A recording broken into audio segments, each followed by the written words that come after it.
Government corruption has never been more prevalent or caused more harm. It's why extremism is on the rise. It's why the financial gap between the haves and have-nots has never been wider. And it's why our planet is at risk of an extinction level tragedy. That's why I need your help to keep exposing the truth about the rot on both sides of the aisle. Become a supporter or a friend of the show today by clicking on the coffee link in the description box below. Friends of the show join me on a Zoom hangout once a month, and you guys can ask me any questions you want, and I can get to know you better. But the most important reason to help is to keep the show alive. Together, we can and will save our country and our planet. Thanks in advance and enjoy the show. Hey everyone, welcome to the show. I have an update to share about one of Trump's Capitol insurrectionists. It's time for an episode of Where Are They Now? Matthew Bledsoe was arrested. Patrick Montgomery was in court. Jonathan Manapa will stay in federal custody. No, I don't take responsibility at all. So, January 6th defendant and Texas resident Lucas Denney recently pleaded guilty to assaulting officers. He was supposed to be sentenced last Thursday. However, the judge slammed on the brakes and asked for further information. He asked actually for both sides to submit documentation, both the prosecutor and defense attorneys, to determine if he should hold an evidentiary hearing.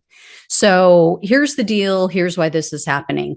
U.S. District Judge Randolph Moss is presiding over Denney's case, and following damning in-person victim impact testimony that was given by several officers who Denney physically attacked at the Capitol, the judge announced that Denney had made conflicting statements about his guilt. So in his plea agreement, Denney admitted to swinging a plastic pipe at an officer, and he admitted that the pipe was considered to be a dangerous weapon. But in a recent court filing, Denney denied that he was attempting to injure the officer. Denney claimed that he was just trying to knock the pepper spray out of the officer's hand. But the officer testified that Denney swung the pipe at his head and actually made contact. So both sides have to file a joint status report by July 29th. We'll see what happens with that. If the judge decides to reject the plea deal, Denney would have to go on trial for all of his crimes.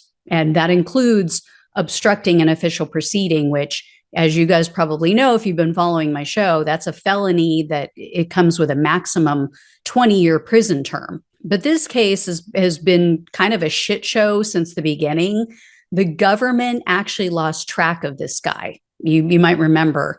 Following his arrest, they moved him to a Virginia jail, and they failed to indict him or give him a preliminary hearing within the required amount of time. You know, under the law, you have to do one of those two things within a certain period of time. So that screw up basically tied the hands of the prosecutor to go after Denney for more than the one assault charge to which he was willing to plead guilty. So when he is sentenced, when and if he is sentenced, I will let you guys know. Thanks so much for watching and listening. Take care, and I'll talk with you soon.